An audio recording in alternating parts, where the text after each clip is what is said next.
Bonjour à tous et bienvenue à ce webinaire par rapport à cette nouvelle époque, cette nouvelle ère au niveau des données portant sur la santé et son intendance.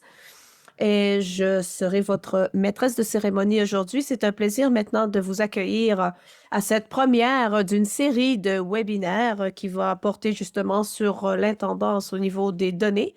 Et on va voir comment tout cela se passe à travers le pays. Alors, on va laisser les gens s'installer et juste quelques informations. Tous les webinaires seront disponibles en anglais et en français. Pour écouter en français, il suffit de sélectionner l'icône planète. Nous avons également des sous-titres qui sont disponibles. Vous pouvez bien sûr sélectionner ces sous-titres. Ce webinaire est enregistré et un enregistrement sera disponibilisé un peu plus tard, une semaine environ après cette session. Quand vous avez rejoint cette session, on vous a coupé votre microphone. Néanmoins, vous pourrez toujours poser des questions et on vous encourage d'ailleurs à le faire. On prendra un peu de temps à la fin de ce webinaire pour justement répondre aux questions. Mais à n'importe quel moment, si vous avez des questions à poser, il suffit de saisir votre question dans le clavardage et nous allons essayer de répondre à autant de questions que possible pendant la session. Et sur ce, je vais maintenant passer la parole au président de KaiHai, PDG, Dr. Anderson Chuck, qui va faire aussi la reconnaissance territoriale. Merci beaucoup, Maureen. Avant de commencer, j'aimerais qu'on prenne ensemble quelques instants pour reconnaître les territoires sur lesquels nous nous trouvons. Chez KaiHai, on reconnaît les territoires, notamment le territoire d'Ottawa, qui fait partie des territoires non cédés des nations algonquines.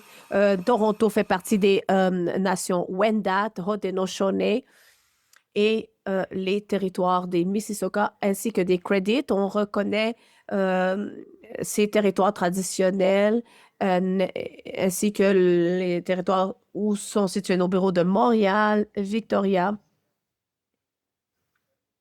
Et nous reconnaissons aussi, bien sûr, ces peuples qui ont eu des relations historiques avec ces territoires. Nous reconnaissons aussi les responsabilités qui nous incombent et le rôle que nous avons joué, notamment au niveau de cette mauvaise représentation des peuples autochtones, et nous voulons avancer dans l'esprit de la réconciliation, de la vérité de la réconciliation. Cela commence bien sûr avec un apprentissage, mais aussi avec un désapprentissage finalement de ce qu'on a appris jusqu'à maintenant. Et on va maintenant essayer de te rassembler, Sidonie. Je vais maintenant prendre quelques instants pour remercier tout le monde pour avoir pris le temps sur vos calendriers chargés pour être avec nous ici. Et aujourd'hui, on va parler de l'intendance et pourquoi est-ce que ceci est une pierre angulaire tellement importante de notre initiative pour justement pouvoir capitaliser sur tout le potentiel de ces soins. Nous avons aussi une excellente discussion de panel prévue pour vous aujourd'hui. Je vais maintenant aussi présenter vice-ministre de la Santé au gouvernement du Manitoba qui va se joindre à nous aussi pour quelques mots de bienvenue. Elle a beaucoup d'expérience à travers différents secteurs. On parle notamment des finances et aussi de la planification. Elle a aussi occupé de nombreux postes, notamment dans le domaine financier ainsi qu'administratif. Et donc, ceci étant dit, je vais passer sans plus tarder la parole. Merci. Merci beaucoup, Andy, et j'apprécie beaucoup cette invitation. Merci, bonjour à tous. Je vous parle du territoire du traité 1, Manitoba. C'est un plaisir d'être ici, bien sûr. Je vais passer les prochaines minutes à vous présenter ma perspective en tant que vice-ministre au niveau de l'intendance et l'importance de l'intendance au niveau des données chez KaiHai. Je veux aussi souligner certaines activités qui ont été lancées ici au Manitoba dans le cadre de cette initiative. Je pense que vous ne serez pas surpris d'entendre, pardon, à entendre que les données relatives à la santé sont une ressource précieuse maintenant, mais ce sera également le cas à l'avenir. Les patients doivent avoir des informations qui pourront les accompagner au fur et à mesure où ces derniers naviguent d'un système de santé à l'autre, d'un hôpital à l'autre. Les soignants ont besoin de ces informations également. Et pour ces personnes qui, tout comme moi, avons cette responsabilité au sein du système de santé, eh bien, cette information, ces données sont très importantes également et l'accès à ces données, bien sûr, est crucial. Au fur et à mesure que nous constatons l'augmentation des frais liés aux soins de santé, c'est important d'apporter ces innovations, que ce soit dans le domaine de l'intelligence artificielle ou autre. Nous devons être en mesure de nous fier sur des données et sur des données de qualité. Parfois, au sein de nos juridictions, nous avons bien sûr des processus qui sont en place, des règlements. Mais nous pouvons noter également qu'il s'agit d'une fragmentation des données. Cette fragmentation donne lieu, malheureusement, à des mauvais résultats et à des coûts, alors qu'il y a beaucoup d'avancées technologiques qui sont déjà en cours. Malheureusement, il y a de nombreux obstacles, parfois humains, administratifs, etc. Et c'est là où, justement, la gestion des données entre en ligne de compte. Il faut que, justement, on puisse disponibiliser les données de manière beaucoup plus facile, de manière beaucoup plus transparente également, pour qu'on puisse, justement, eh bien, répondre aux attentes de tous les Canadiens et de toutes les Canadiennes. Et ceci est important pour, justement, connaître le succès. On a eu une réunion des ministres de la Santé et on a examiné certains modèles de gouvernance. On a travaillé ensemble pour essayer de réaliser, en fait, une liste, en fait, des meilleures pratiques, des bonnes pratiques. Et bien sûr, de tirer des leçons, d'apprendre les uns des autres. Et ça, c'est très important. C'est important de pouvoir faire du progrès et j'aimerais partager quelques éléments maintenant avec vous. En 2018, on a établi en fait des services partagés au niveau de la gestion des informations. Et donc, cela a permis d'intégrer les systèmes de données. Cette organisation travaille avec le Manitoba au niveau de cet environnement et cela nous permet en fait justement de pouvoir partager nos données de manière beaucoup plus rapide et beaucoup plus efficace. Et donc, cela nous permet bien sûr aussi une collecte des données, un partage de données qui soit plus efficace. Et donc, nous voulons aussi garantir qu'au sein de CAIHA, nous avons accès à ces informations et que nous puissions disponibiliser également ces informations. C'est important d'intégrer les données aussi à travers les différentes provinces et aussi à travers les différentes gammes de soins que nous proposons aux citoyens. Le Manitoba a pu aussi faire un relevé des différents profils ethniques aussi dans les hôpitaux. Cela fait partie justement des efforts que l'on veut déployer pour mesurer les lacunes qui existent au niveau des soins pour justement lutter contre le racisme et éliminer le racisme. Ce projet a été dirigé par Dr. Anderson et cela a fait état de nombreuses différences au niveau des soins prodigués aux différentes populations. Le travail de CAIHA a aussi eu pour objectif de customiser les données qui permettra en fait d'avoir une visibilité beaucoup plus granulaire de ces données. Nous avons cet engagement aussi vis-à-vis des communautés autochtones et on veut garantir en fait une collecte des données qui soit sûre et qui soit éthique, particulièrement parmi ces groupes, ces communautés qui sont souvent marginalisées. On peut tirer beaucoup de leçons de cela, mais qu'on pourra ensuite appliquer aussi à d'autres catégories. Donc, les données sont fondamentales justement pour garantir l'équité à ce niveau-là. Il s'agit ici de quelques exemples dans ma juridiction. Je sais qu'il en existe des tas d'autres. L'initiative de l'intendance des données va permettre en fait un meilleur alignement au niveau de la collaboration et de la coopération et va nous permettre aussi de réaliser des meilleurs résultats. Cet écosystème de données dans le domaine de la santé, eh bien, doit être un écosystème sécurisé. Et nous avons cet engagement vis-à-vis de cela. Et j'aimerais justement remercier Kai-Hai pour son intendance et pour son leadership dans ce domaine. Et nous allons ainsi pouvoir mieux mesurer aussi l'impact qu'une intendance au niveau des données sur la santé peut avoir. Et j'ai très hâte aussi à entendre le reste de la conversation. Merci beaucoup. Merci, vice-ministre Komloti, pour votre introduction et pour avoir parlé de cette intendance. Bonjour à tous. Je suis le vice-président de Kai-Hai. Je suis en charge des statistiques et de la stratégie. Je suis très content de pouvoir modérer ce panel aujourd'hui. Et avant justement de passer à notre panel, eh bien, j'aimerais vous dire à quel point je suis content d'être ici.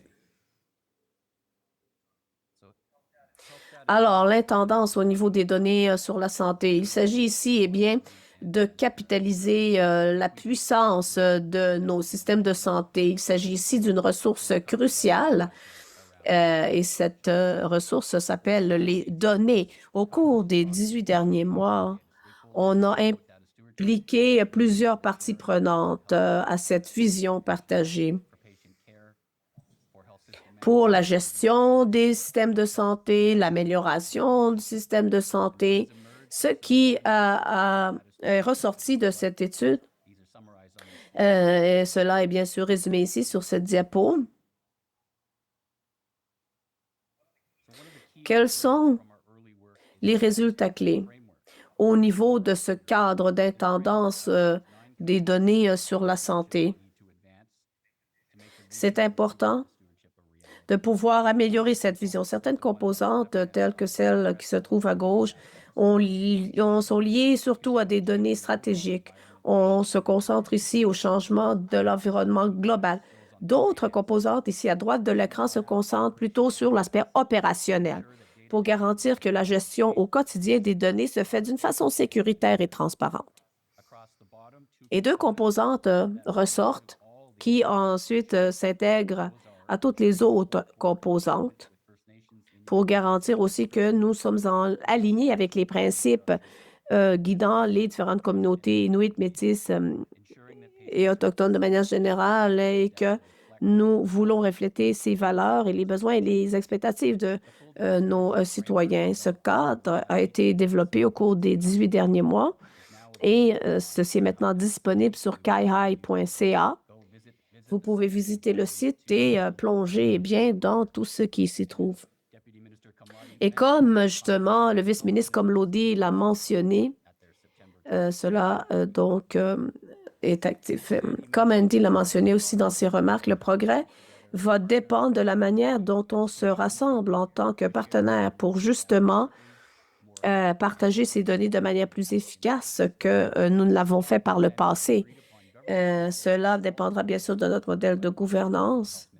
Et il y aura aussi, je vais vous expliquer de toute façon un peu plus en détail cela. Nous avons deux comités, un pour les données santé et l'autre portant sur les données numériques. On va établir une collaboration basée sur des représentants FTP. Il s'agit ici d'identifier aussi des priorités au niveau de l'intendance portant sur les données sur la santé. On veut soutenir aussi cette collaboration. Ici, il y aura un panel qui, en fait, fera entendre la voix de personnes de différents profils, va formuler aussi les priorités et va garantir aussi un consensus égalitaire.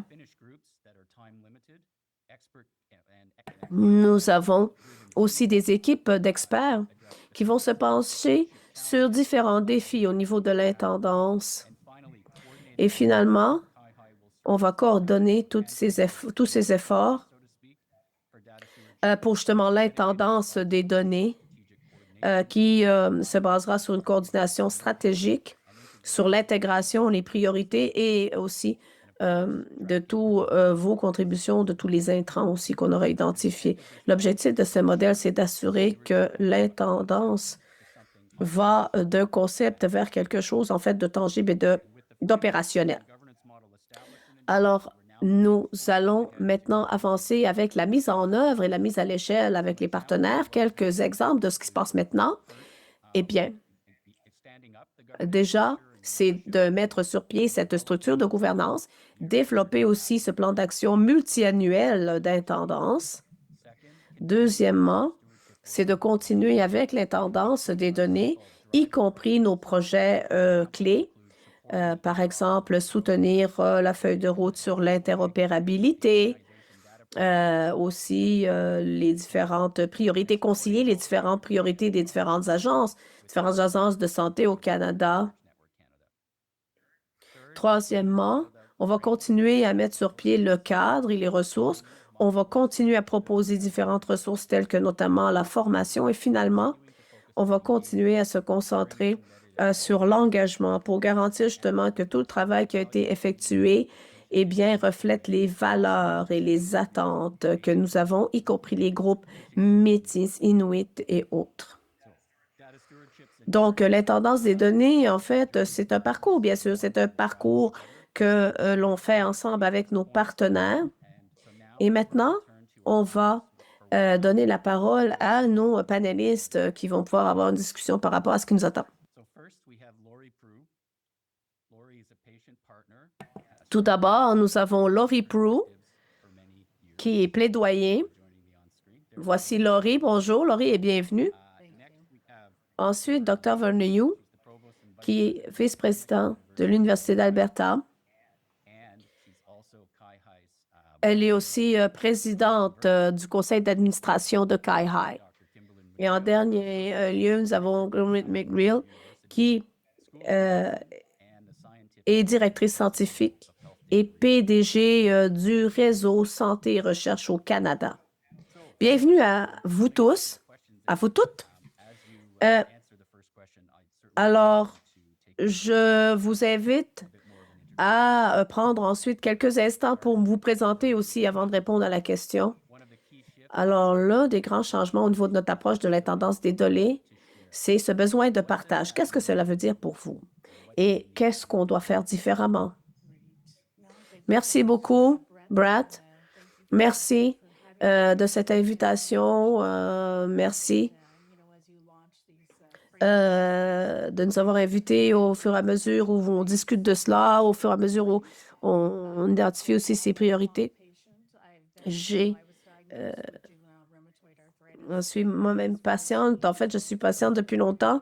Depuis l'âge de 14 ans, je me souviens en fait que depuis toujours, j'étais en train de naviguer en fait le système de santé, les médicaments et tout ce à quoi vous pouvez penser. Quand je pense à votre question par rapport à ce besoin de partage, vous savez, on reconnaît tous cela lorsqu'on pense notamment au partage des données. L'objectif, c'est pour mieux soutenir les soins cliniques. Les cliniciens ont besoin de pouvoir accéder, par exemple, à mon dossier médical pour pouvoir justement me garantir un suivi de qualité. Mais on ne pense pas toujours à l'autre côté. Les patients doivent également avoir une certaine sensation de possession, on va dire, de ces données médicaux, une sensation d'appropriation de son dossier médical. Et je pense que ça manque parfois à l'appel au niveau de cette conversation qu'on a et c'est important de soutenir CIHI. Vous avez parlé du développement de ces cadres, de ces plans. Et je pense que ce qu'on a entendu dire de la part des partenaires patients sur ces 20 ans dont on parle, c'est que les gens n'imposent pas le partage. Ils pensent tout simplement que ce serait bien de l'avoir, ce partage des informations, parce que ce n'est pas quelque chose qui se fait nécessairement de manière automatique. Et quand on regarde et qu'on pense aussi au consentement, il faut que cela soit beaucoup plus que tout simplement le fait de cocher une case, vous savez.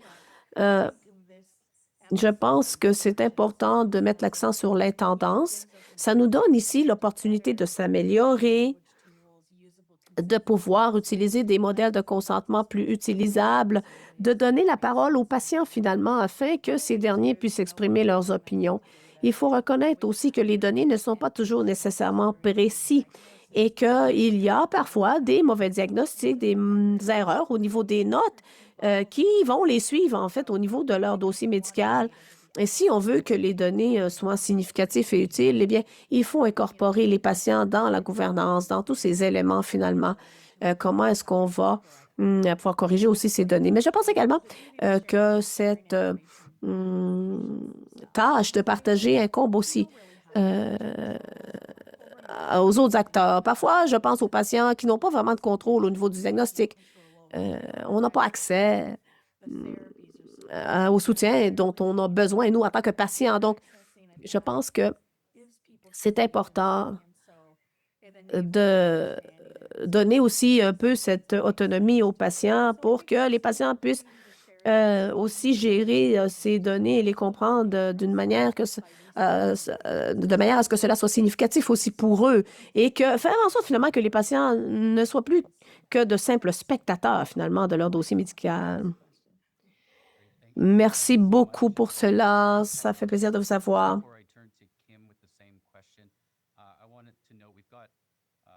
Et avant de poser la même question à Kim, je vais bien sûr passer la parole à au prochain panéliste. Nous avons 458 participants à cet appel. C'est un chiffre quand même assez impressionnant. Et voilà, Kim, merci. Et je vous passe la parole. Oui, merci. C'est un plaisir d'être ici. Ça me fait plaisir de faire partie de cela. J'apprécie beaucoup ces commentaires que je viens d'entendre. Moi, j'ai une autre perspective. Euh, Moi, mon profil, euh, c'est en fait la recherche, on va dire. Donc, c'était au niveau collectif et individuel. Les deux niveaux sont essentiels, je dois dire. J'ai initié ce travail au niveau de la construction d'infrastructures de recherche et l'intendance parce que j'étais tellement dépendante moi-même des données en tant que chercheuse. Et donc, c'est peut-être une façon un peu égoïste, on va dire, d'avoir commencé ce travail de recherche, ou en tout cas, je l'ai commencé pour des raisons, on va dire, égoïstes, mais ça m'a permis d'avoir cette expérience, d'être obligée de travailler avec ces données. Et pour répondre à cette question, que signifie cette tâche de partager les données et qu'est-ce qu'on peut faire différemment? Eh bien, je pense que la tâche de partager est, c'est en fait quelque chose qui est proéminent, notamment au niveau de la population des patients. Maintenant, nous avons une culture qui dit que, OK, j'aimerais avoir accès à mes données. La réponse va être non, probablement, parce que il faut prouver qu'on est capable de protéger ensuite les données, etc. J'ai l'impression que la différence est subtile, mais elle est fondamentale. On commence maintenant à penser que si on demande l'accès à nos données, la réponse sera non, alors que maintenant on pourrait dire oui, j'aimerais partager les données, mais on doit s'assurer que ce partage se fait de manière appropriée. Le besoin de partager les données ne peuvent se partager seulement s'il y a certains éléments qui sont en place. Garantir notamment que nous allons faire cela de sorte à respecter la souveraineté justement des données. Cela veut dire la souveraineté des données pour le Canada dans sa globalité. Et on en parle d'ailleurs beaucoup, et on en a parlé beaucoup l'année passée, la souveraineté des données pour les provinces et les territoires. C'est important, hein. Et pour tous les autres contributeurs de données, parce qu'on sait que parfois les systèmes sont issus du secteur privé. Et j'aimerais souligner ici que le partage ne signifie pas nécessairement déplacer les données. un peu partout. Dans certains cas, ils ont juste besoin, par exemple, certaines personnes ont besoin de pouvoir voir les données. Ils n'ont pas besoin de les détenir, ces données ensuite. Il faut aussi réduire les variations. Il y a différentes façons dont on peut faire cela, mais j'y reviendrai tout à l'heure. On a la même législation dans certains cas, mais parfois on interprète tout simplement cette législation d'une façon différente. Et donc, c'est important peut-être d'avoir des pratiques qui soient plus communes. Il faut absolument qu'on construise de la confiance.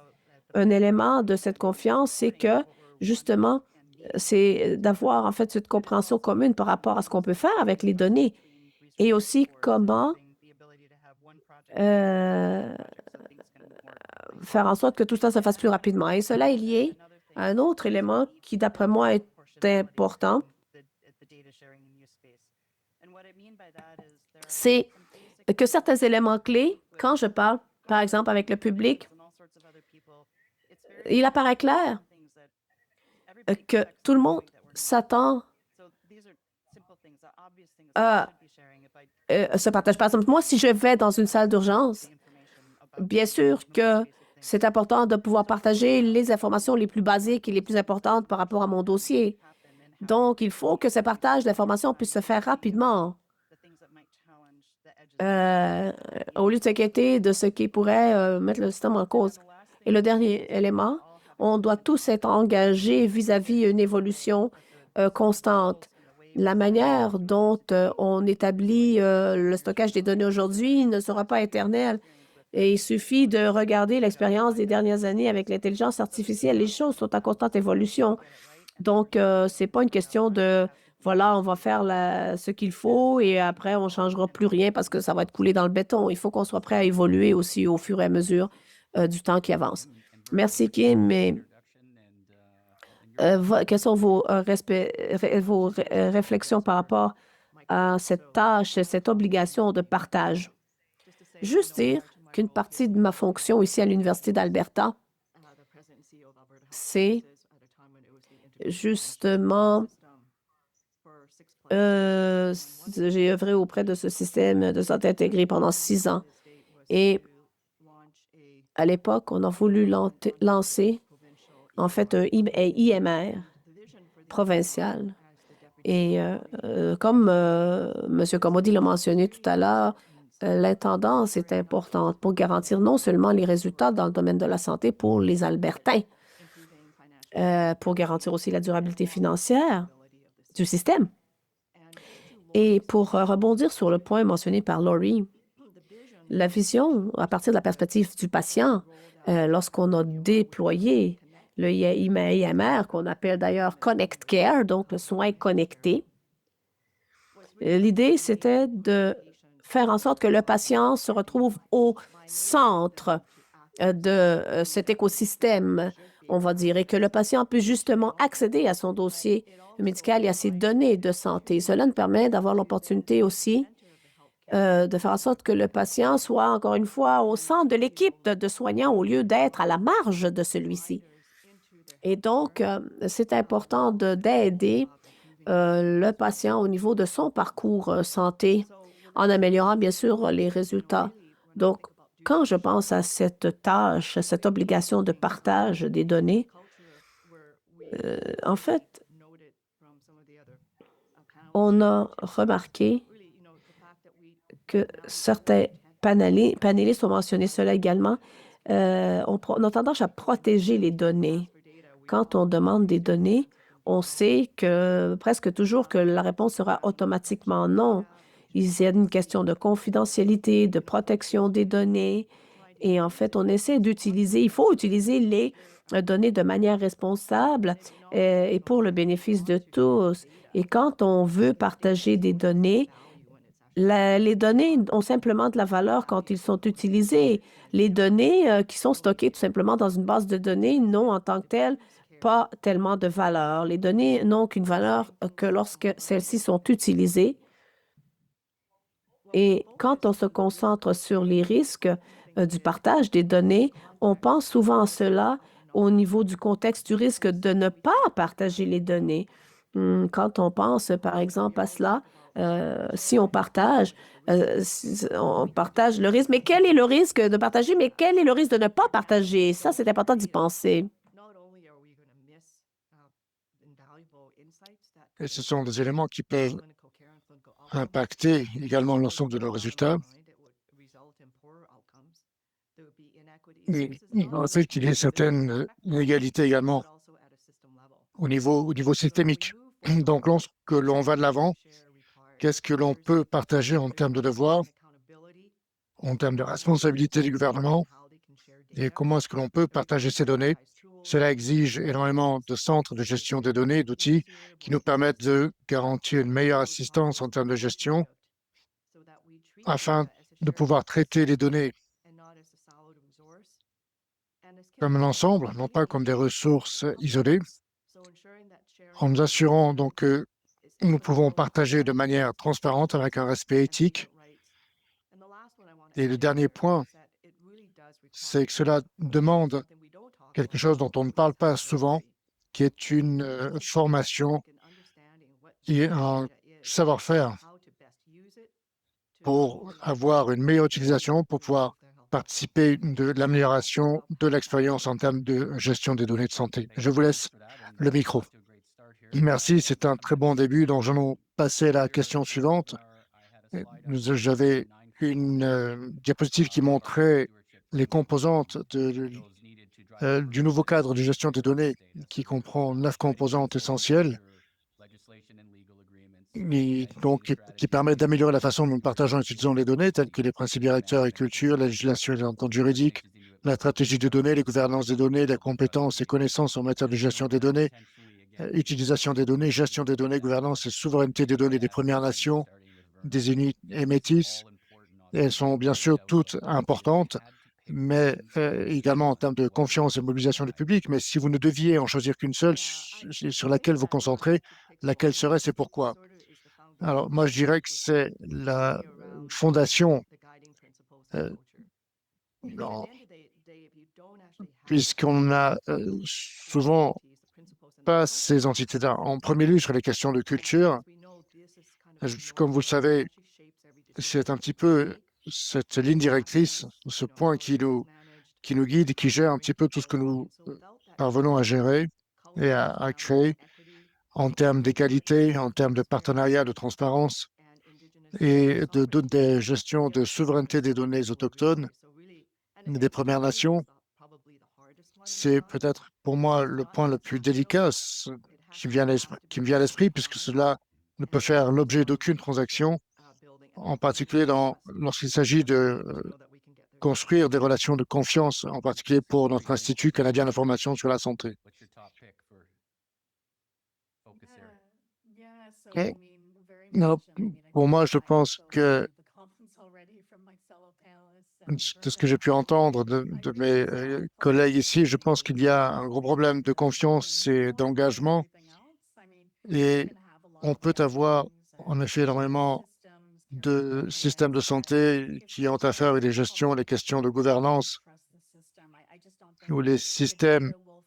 Je ne pense pas que les données vont circuler ainsi de manière beaucoup plus fluide et peuvent garantir ainsi une amélioration.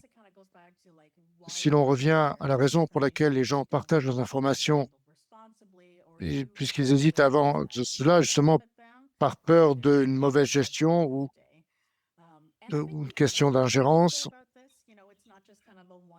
ce n'est pas, je pense, une seule question abordée sur une seule opportunité. Je pense qu'au contraire, c'est un aspect relationnel en cours et en fait, c'est assez délicat puisque pour de nombreuses communautés, il est difficile de faire confiance.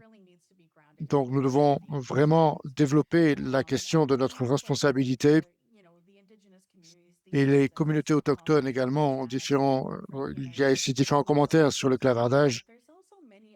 Il y a énormément de communautés qui ont expérimenté déjà certaines inégalités.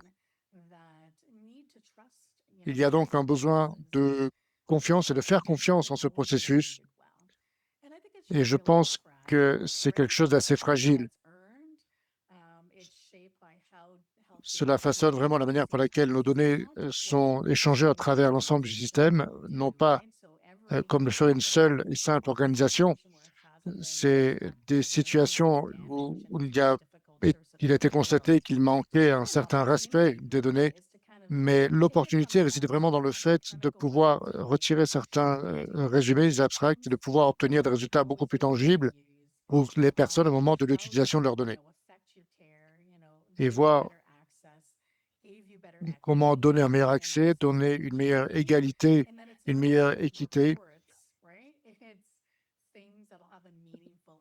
C'est des choses qui peuvent avoir un impact particulièrement significatif sur soi et sur l'ensemble de la communauté. Donc, pour les patients qui ont une véritable voix à exprimer sur ces questions-là et des priorités également en termes de gouvernance et les implications juridiques ainsi que les centres de coordination de l'Institut canadien d'information sur la santé sur la manière par laquelle sont gérées et transmises les données.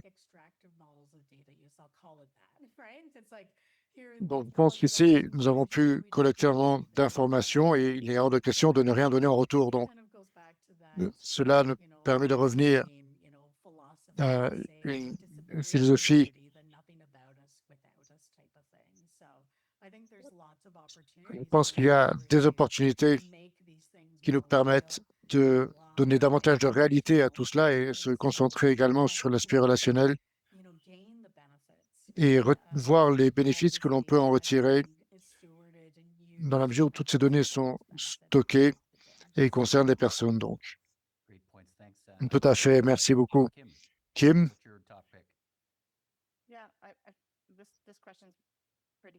alors cette question est assez délicate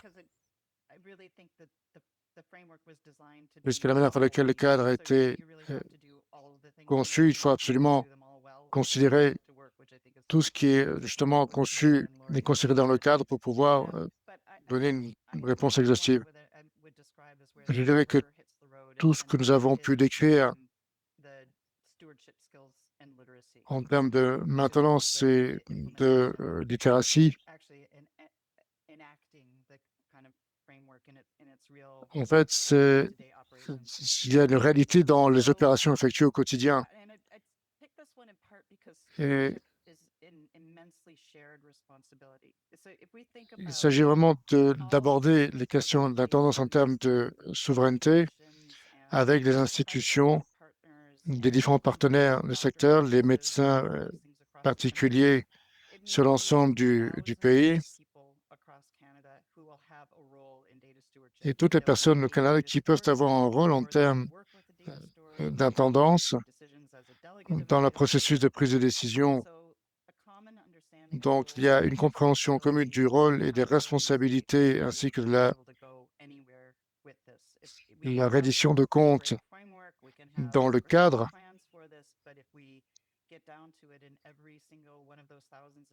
Si l'ensemble de ces milliers de données qui sont partagées, il y a vraiment des choses particulières à effectuer en termes d'organisation.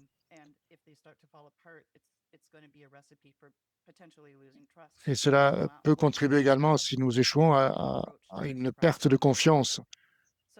Donc, il s'agit vraiment de construire une communauté qui est orientée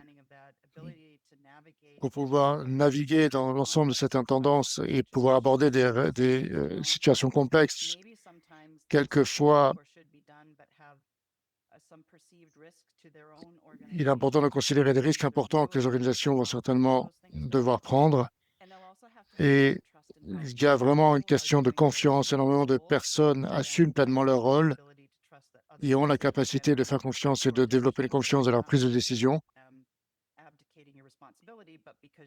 Il y a bien sûr une question de responsabilité. Mesure où les mêmes risques et responsabilités sont clairement identifiés. Donc, il y a une étroite relation entre ce genre d'idées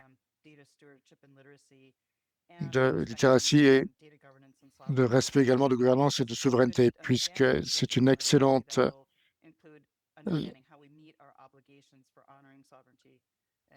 entente qui nous permet d'aborder également les questions de souveraineté et de responsabilité. Merci beaucoup pour cela. Nous allons passer également aux questions du public. En 5 minutes, nous reviendrons aux questions.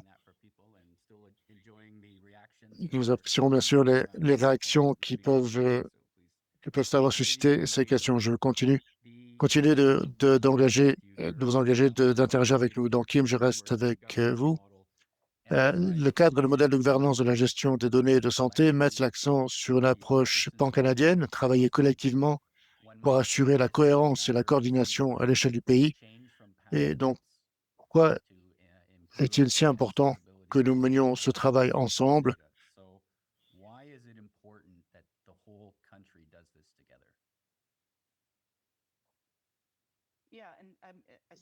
Oui, en effet, ce cadre, en effet, est une priorité. Il ne va pas y avoir une personne seule qui va s'occuper de tout cela et prendre le contrôle de l'ensemble du système.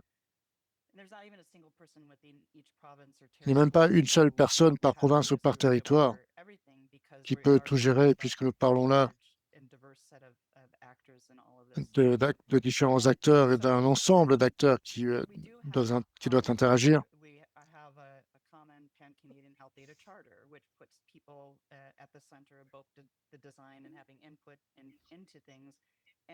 Et nous avons un cadre, bien sûr, d'intendance. Nous devons trouver des objectifs communs, des pratiques communes et une réciprocité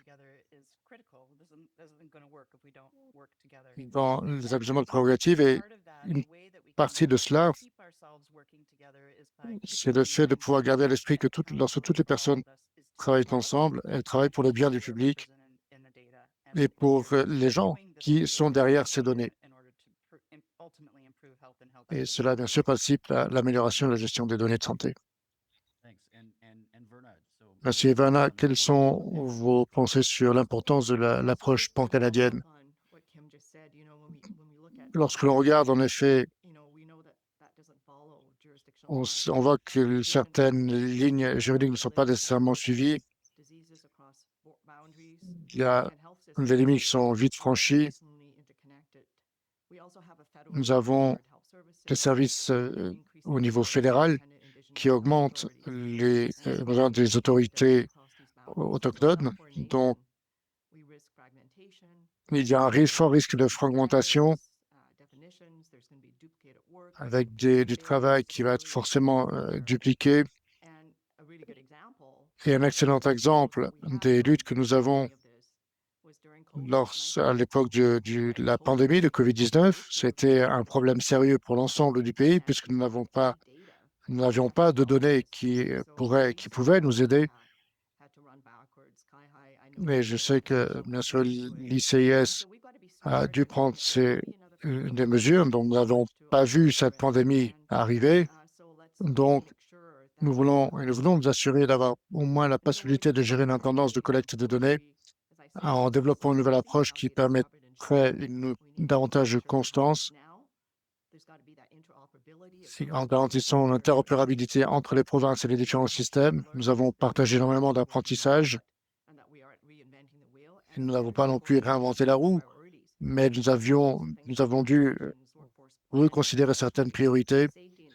Et sur les questions de sécurité et d'équité, si l'on revient à la pandémie, toutes ces questions-là sont particulièrement importantes pour pouvoir gérer un phénomène, une entité à l'échelle mondiale. Donc, également, cela permet de renforcer le Canada à l'échelle mondiale en termes d'innovation.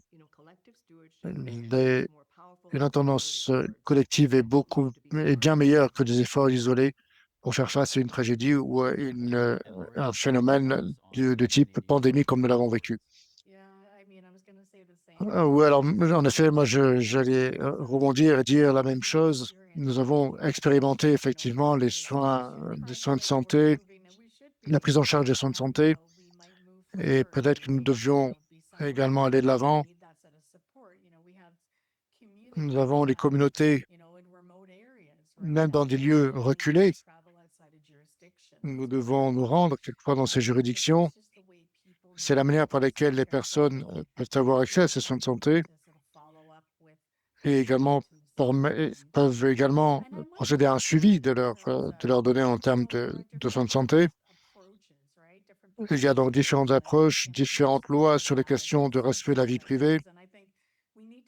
Je pense que nous devons aborder tout cela de manière plus étendue, plus large, avec des juridictions croisées, aborder et anticiper davantage de coopération. Au-delà des normes et des process,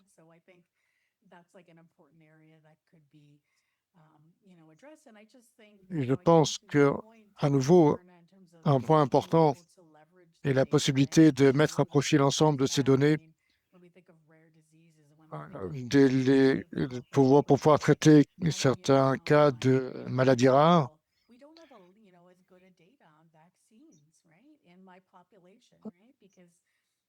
Puisque quelquefois, eh bien, on procède à des essais pour des recherches avec des données secondaires qui peuvent être même utilisées pour extraire des informations nous concernant d'une côte à l'autre. Donc, sans extrapoler l'origine des ressources en fin de compte, mais c'est un grand appel à passer à l'action qui est lancé pour l'ensemble de la population dans cette prise de décision, également pour les questions de gouvernance. C'est quelque chose qui doit être établi au niveau avec une approche de coordination nationale afin de pouvoir influencer la politique de gestion des données et d'obtenir différents retours d'expérience qui nous permettront de montrer la valeur de ces données-là. Cela va au-delà d'une simple portée symbolique. Je pense que il est important de pouvoir développer une plus grande confiance. Et notre succès, je pense, en dépend.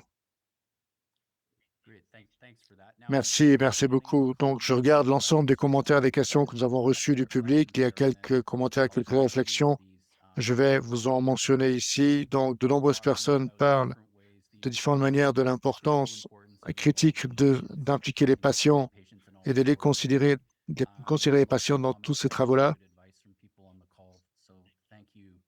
Donc, en effet, merci pour ces commentaires. Il y a également une question, je vais vous la poser peut-être ici à l'ensemble du groupe, une question intéressante ici sur les coûts de ne pas agir, le fait de ne pas approuver cette question d'intendance pour une meilleure utilisation des soins et de l'infrastructure de santé. C'est quelques réflexions également. Peut-être, Kim, vous pouvez y répondre. Qu'est-ce que l'on perd finalement si l'on n'agit pas?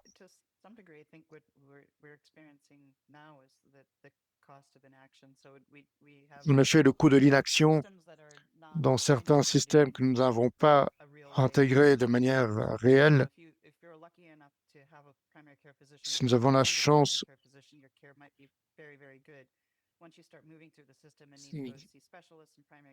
nous travaillons également avec des spécialistes de soins de santé de premier niveau. Les informations ne nous parviennent pas nécessairement. On ne sait pas toujours quelle est la réalité de ce qui se passe. Si on parle de continuité des soins, il y a trois dimensions. La première, c'est la relation. On veut garder d'excellentes relations. La deuxième, c'est la continuité et la gestion. Quelquefois, il est difficile d'établir clairement qui est responsable de quoi. Et le troisième aspect, c'est le fait d'avoir besoin d'informations qui proviennent d'un fournisseur à l'autre et d'autres fournisseurs, de l'ensemble des fournisseurs. C'est ce que nous n'avons pas à l'heure actuelle. Ce sont des requêtes cliniques au niveau individuel et sur l'ensemble de la population en termes d'innovation, on passe à côté d'une compréhension nous permettant de développer de nouveaux essais cliniques. Nous étions un plus grand joueur que un plus grand acteur que ce que nous le sommes actuellement.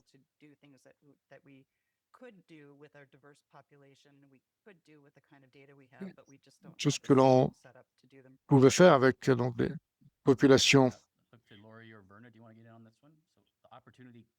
Voilà, voulez-vous répondre à cette question? Oui, alors, quant au coût de l'inaction,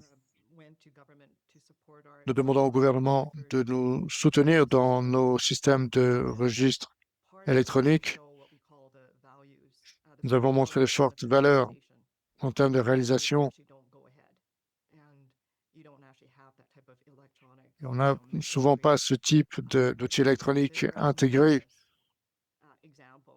avec des exemples qui sont très bien documentés.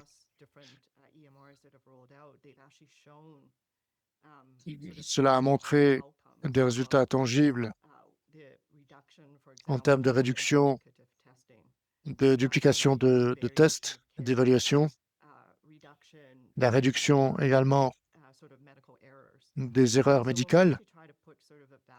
Donc, il y a des valeurs qui sont liées et c'est particulièrement important pour le gouvernement. Vous imaginez l'importance au niveau de l'ensemble du système. Cela représentait une fois 1,2 milliard de dollars d'investissement et je pense que le bénéfice de 1,6, 1,7 milliard sur 10 ans. Cela démontre que souvent, nous n'avons pas de résultats immédiats tangibles, mais les résultats immédiats, en fait, nous permettent plutôt d'avoir accès aux données avec, au niveau des expériences individuelles. Cela implique de justifier les tests effectués justement sur ces questions-là. Laurie, avez-vous quelque chose à rajouter? Oui, je pense qu'il y a énormément d'opportunités pour nous concentrer sur les perspectives donc, des clients. Quelquefois, c'est difficile pour les patients et pour les Canadiens. Tous les jours, je parle avec quelqu'un qui a des besoins qui ne sont pas pris en charge sur les questions également des effets secondaires des vaccins, également sur les communautés en Ontario. Il y a énormément de données dont nous ne disposons pas. Et nous savons qu'il y a de véritables opportunités pour pouvoir agir, même avec des acteurs présents sur le terrain. Donc, je pense que nous devons considérer cela. Et pour moi, c'est une immense, immense opportunité de partager les données, justement, et de pouvoir intégrer des actions davantage participatives en termes de recherche. Et si l'on veut libérer ces données, nous devons vraiment analyser les besoins des patients au quotidien. Merci, merci beaucoup. Des questions qui ne parviennent ici, je pense qu'il y a énormément de commentaires, également de conseils. Donc, merci infiniment à vous. Et l'ensemble de l'équipe ICIS va opérer un suivi.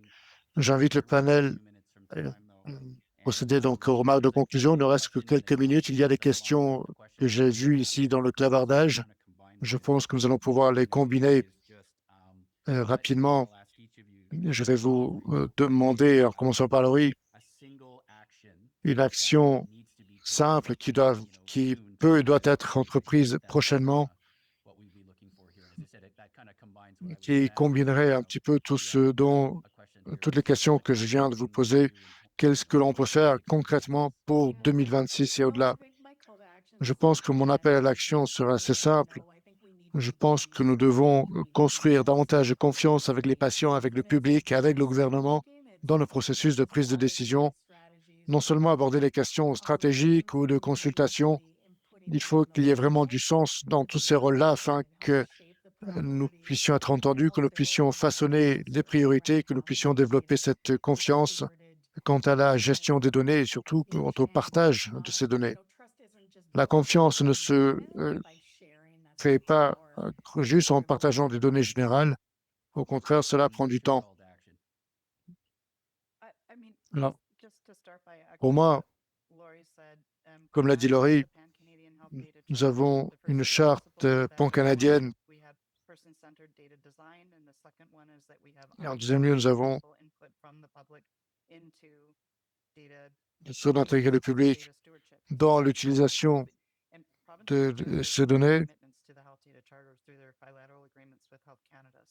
Différents accords politiques sont signés avec le Canada.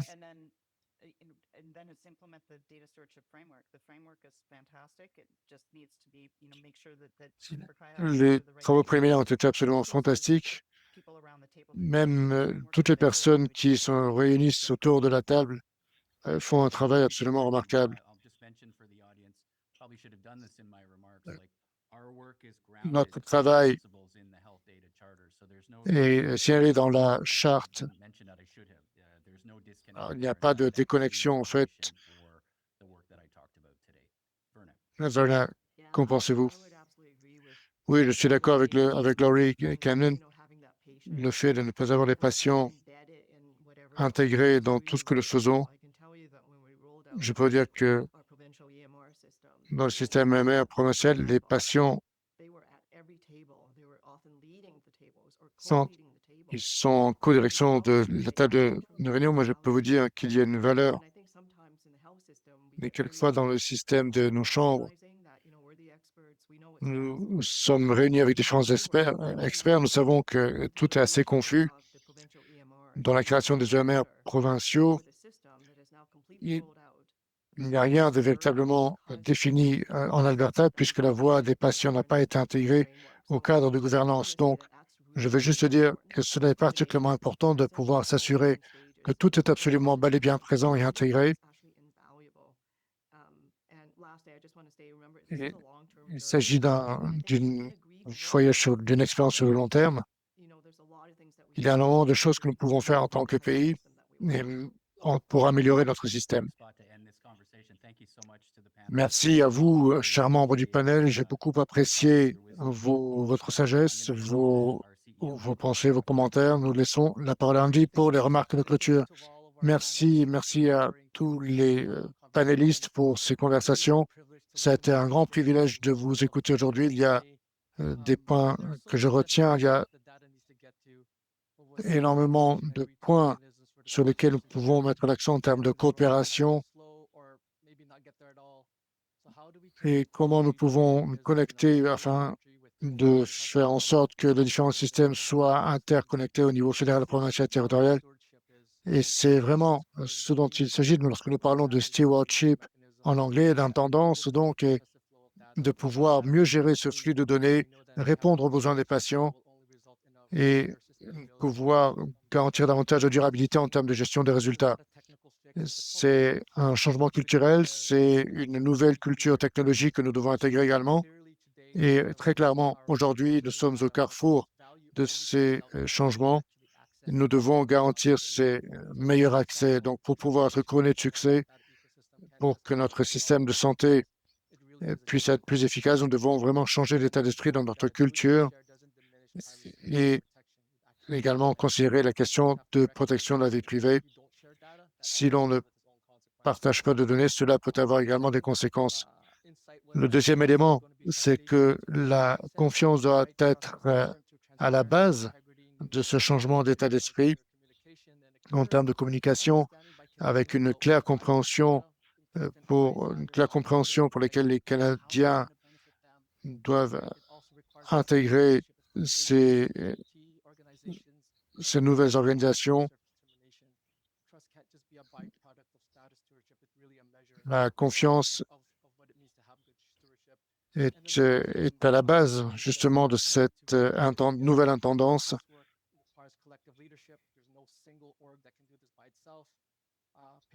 Les patients vont d'un système à un autre et doivent pouvoir faire en sorte de recevoir toutes ces innovations, tirer bénéfice de toutes ces innovations. Maintenant que nous avons ce cadre clairement établi, la tâche est de faire en sorte que cela se concrétise Et pour cela, au-delà de ce que nous faisons et de simplement cocher les cases, lorsque nous avons réalisé certains points, cela exige davantage de leadership et d'engagement pour pouvoir continuer à évoluer positivement sur ces questions-là.